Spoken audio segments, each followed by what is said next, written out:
Brothers and sisters in Islam, these ayat that we recite every Jumu'ah that are commanding us with the fear of Allah subhanahu wa ta'ala, those are things that we should keep in mind all of the time. Part of your fear of Allah subhanahu wa ta'ala is that you are not absent from the places that Allah subhanahu wa ta'ala has commanded you to be present, and that you are not present in those places where Allah subhanahu wa ta'ala has commanded you to avoid. That being said, Yawm al-Jumu'ah, being at the masjid, is one of the places that Allah subhanahu wa ta'ala has commanded us to be. If you are a Muslim male who has reached the age of puberty, some people walk in casually. They know the khutbah starts at 1:15. They walk in casually at 1:30. They walk in casually at 1:45 to catch the salat. What are they doing prior? Oh, they had an appointment that was set up for them, or that they set up for themselves at the time of Jumu'ah, because to them, as long as they make it to the salat, everything is okay. And it's not. Allah subhanahu wa ta'ala has commanded you at the time of Jumu'ah to be at the masjid, because listening to the khutbah is wajib. Listening to the khutbah is an obligation, which is why Allah subhanahu wa ta'ala prohibited us from buying and selling after the second adhan of Jumu'ah, even though it might only take you 1 minute. But it's prohibited because listening to the khutbah is an obligation. So don't take Salat al-Jumu'ah lightly. And you should let those brothers know who you consistently see walking in afterwards and then asking the brothers, can they move up and make space? You should talk to those brothers on the side afterwards and encourage them to be on time. In any event, if someone does ask you to make space, please do. And don't cause, as is happening right now, and don't cause a scene, please, because it takes away and it distracts from the khutbah. We're going to continue with part 4 of the hadith of the Prophet ﷺ, which is one of the most comprehensive and important hadiths on brotherhood. That is the statement of the Prophet ﷺ, لا تحاسدوا ولا تناجشوا ولا تباغضوا ولا تدابروا ولا يبع بعضكم على بيع بعض وكونوا عباد الله إخوانا, to the end of the hadith. In this hadith, the Prophet ﷺ says, do not be envious of one another. Do not be deceptive. At-tanajush, as we said, was false bidding. And we talked about that in some detail. Don't hate one another. Do not tadabaru, which is what we're going to talk about today, inshallah, which means don't turn your backs on one another. And do not undercut one another in business transactions. And be, slaves of Allah. And the Prophet ﷺ is reminding us here that we are slaves of Allah. That when Allah subhanahu wa ta'ala prohibited us from doing something, we abstain. Because He's our master. And we're all in this together. So be, servants of Allah, slaves of Allah, be ikhwan, be brothers. To the end of the hadith, which is collected by Imam Muslim. And so today, what we're going to do is cover 2 parts of this hadith, which is the statement of the Prophet ﷺ, لا تدابروا ولا يبيع بعضكم على بيع بعض. Do not turn your backs on one another, and don't undercut one another in sales. So the first part of this hadith that we're covering is do not turn your backs on one another. At-tadabur, which means that a person literally, and when he sees another Muslim, he turns around. He doesn't want that Muslim to see him. Or the other Muslim sees him and he does that thing. They turn away from each other. Or they get close enough and they turn their faces so that they don't have to give each other salams. This is literally the meaning of at-tadabur. At-tadabur. And as the scholars of Islam have mentioned in explaining this hadith, that the prohibition here is for a Muslim to turn away from another Muslim, either with his body or his heart, such that it leads to a Muslim boycotting another Muslim. And so the Prophet ﷺ said that this is haram. Don't do it. لا يحل لمسلم أن يهجر أخاه فوق ثلاث. The Prophet ﷺ said, it is not permissible for a Muslim to boycott his brother in Islam for more than 3, yani more than 3 days. لا يحل. It is not halal. Now you look at the beginning of this hadith. The Prophet ﷺ said, don't be envious of one another. Don't be deceitful. Don't hate one another. Why? Because all of those things are going to lead to the 4th thing, which is you turning away from one another. And see, here, as the scholars of Islam mentioned, because when you look at the multiple hadith, we find that the Prophet ﷺ and his companions actually boycotted other Muslims for 50 days. Those were the ones who failed to show up at the Battle of Tabuk, and then they lied about it, and then they came clean. And as a part of rectifying that situation, they were abandoned by the rest of the Muslims. But as the scholars of Islam mentioned, al-hajru dawah, okay? Hajr, that is to boycott someone, is a medicine, if you will. It's a treatment. So if it works, then it's good. But if it's going to lead to a greater evil, then it is not good. So let's give an example. Let's just say your child, he's hanging out with the wrong crowd. And so you say, listen here, don't hang out with those people anymore. They're going to get you into trouble. And then you find out that he's still hanging out with that same crowd, but your child loves you to death. So if you tell him this, I'm not talking to you anymore. Not until you leave them. We're not going to have any relationships. I'm not spending any money on you. If that is what it takes to turn his behavior around, then that is a good thing and is permissible in Islam. That type of boycotting, that type of hajr. However, if by you telling your son, listen, don't even come back to the house until you stop hanging out with them guys.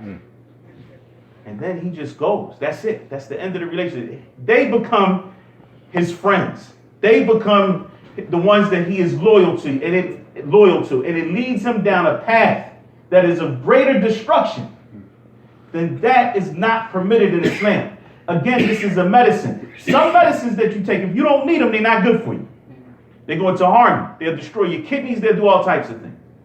But if you need it, then it's something that's good. So that boycotting is of the same type. And some people, unfortunately, we have plenty of them in this city, they boycott other Muslims, not for deen. See, because when you do it for the deen, that's one thing. But when you do it for the dunya, but it's really because of hasad, it's really because of envy and jealousy, it's really because of hatred that's in the heart, and then it's disguised as being something from the deen, that's not halal. لا يحل لمسلم أن يهجر أخاه فوق ثلاث. It is impermissible for a Muslim to abandon another Muslim for over 3 days. When they meet, يعرض هذا فيعرض ذاك. When they see each other, this one turns to that one turns. وخيرهما الذي يبدأ بالسلام. And the best of them is the one who starts with the salam. And that's because it is the salam that breaks the boycott. All right? And so this is why if we look at, well, what actually is the Prophet ﷺ saying when he's saying don't tadabbur, don't turn your backs on one another. Because when a Muslim meets another Muslim, what are we supposed to do? Smile at your brother. Smiling at your brother is sadaqah. We're brothers at the end of the day. Smiling at your brother, the Prophet ﷺ said, is sadaqah. Giving your brother the salam, assalamu alaikum, the Prophet ﷺ said, ashara, that's 10. Wa rahmatullahi, that's 20. Wa barakatuh, that's 30. Where is that if you turn your back? The Prophet ﷺ said, مَا مِن مُسْلِمَيْنِ يَلْتَقِيَانِ فَيَتَصَافَحَانِ. There are not two Muslims that meet each other. فَيَتَصَافَحَانِ. And so they shake each other's hands. إِلَّا غُفِرَ لَهُمَا قَبْلَ أَن يَفْتَرِقَا. Except that they'll be forgiven before they split. Now, there's another hadith that talks about the sins falling off when people shake each other's hands like they fall off of a tree. That hadith is not authentic. So sometimes you see a brother, it's very awkward. He wants to shake your hand for a minute and a half because he thinks that his sins are falling off. But that hadith is not authentic. But the point is that if we shake each other's hands when we meet, then bi'idhnillah will be forgiven by Allah subhanahu wa ta'ala, just for shaking hands. And as Imam Nawawi rahimahullah ta'ala said that there's icna, consensus amongst the scholars that shaking hands is sunnah in the talaqi. That shaking hands is sunnah when you meet. And likewise, if you meet your brother or your sister in Islam and you say something that is nice to them, then you are also following the sunnah of the Prophet alayhi salatu wasalam. Rather, in fact, Allah subhanahu wa ta'ala says, وَقُولُوا لِلنَّاسِ husna, and say that which is good to people. And the Prophet alayhi salatu wasalam said that from the best actions is idkhal as-surur ala al-mu'min, is to bring happiness to a believer. So when you see your brother in Islam, and you saw that he lost 2 pounds, and you know he's on his diet for 2 months, mashallah, you looking good, brother. Okay, that's something that's sunnah. That's good to say. If you see somebody that doesn't, it looks like they're going through something, and you say, if there's anything I can do, just let me know. This is bringing happiness to your brother. So you got smiling. The rewards for giving salams, the rewards for shaking hands, the rewards for saying something good. All of that gets lost because of at-tadabur, turning your backs on one another. And so if you sit back and you think right now, you need to be real with yourself. Is there a Muslim right now who you just can't stand? Somebody who you don't give salams to. Somebody who maybe you called them a week in a row, they didn't answer your call. So now you're never going to talk to them again. Or they don't answer your text. So he said something about you that he shouldn't have said. You have to think right now. Is there a Muslim that if you were invited to a function and you found out that that person was going to be there, you try your best not to be there? If that's the case, think about this hadith of the Prophet ﷺ, where he says, "Tuftahu abwabul jannah, yawm al-ithnaini wa yawm al-khamis." Hadith of Sahih Muslim. The doors of paradise are open on Mondays and Thursdays. فَيُغْفَرُ لِكُلِّ عَبْدٍ مُؤْمِنٍ يَشْهَدُ أَن لَا إِلَهَ إِلَّا اللَّهُ وَلَا يُشْرِكُ بِهِ شَيْئًا. And so every believer that testifies to La ilaha illallah does not associate any partners with their worship, they will be forgiven. Every believer, every single Muslim is forgiven for their sins. Mondays and Thursdays, this is a special forgiveness from Allah subhanahu wa ta'ala. إِلَّا رَجُلًا بَيْنَهُ وَبَيْنَ أَخِيهِ شَحْنَاء. Except for a person who has, I'll do a colloquial translation, some beef with another Muslim. A grudge between this Muslim and his brother. They've got problems and they're not trying to solve them. They don't get that. Allah subhanahu wa ta'ala says to the angels, "Anziru hadain hatta yastaliha. Anziru hadaini hatta yastaliha. Anziru hadaini hatta yastaliha." Delay them until they work things out. Delay them until they work things out. For the third time, delay them until they work things out. And so a Muslim who is prepared to abandon and boycott and turn away from another Muslim has to be prepared to ask himself, is it really worth it? Or am I prepared not to have my sins forgiven by Allah subhanahu wa ta'ala on that Monday and Thursday like the rest of the Muslims? And if that's the case, then all you have to do is after Jum'ah today, whoever that Muslim is in your mind, hopefully it's not more than one, and just send them a text. Assalamu alaikum wa rahmatullah. I was just thinking about you. I hope everything is good. May Allah subhanahu wa ta'ala bless you. And we're done. But break that. Don't allow there to be that tadabur, because the Muslims, innamal mu'minuna ikhwa, because we are nothing but brothers. And when we look at what Allah subhanahu wa ta'ala says, fattaqullah, fear Allah. Part of that is what? وَأَصْلِحُوا ذَاتَ بَيْنِكُمْ. And fix the relationships that you have amongst yourself. A lot of times when we say islah, we use the word reconcile. But a lot of people, we don't even know what that means. Islah is the same word that they use, for example, if your car is broken and you got to go to the mechanic. Tuslih sayyaratak. You got to fix your car. So it's the same thing when we talk about islahu dhatil bayn, fixing your relationships with people. And you start in your home. What's the relationship like with your spouse? A lot of times we go way outside the house. What about with your children, your parents? Fix those relationships, because that family is the building block of the rest of the community. We ask Allah subhanahu wa ta'ala to bless us and to fix our relationships. أقول قولي هذا واستغفر الله لي ولكم فاستغفروه إنه هو الغفور الرحيم.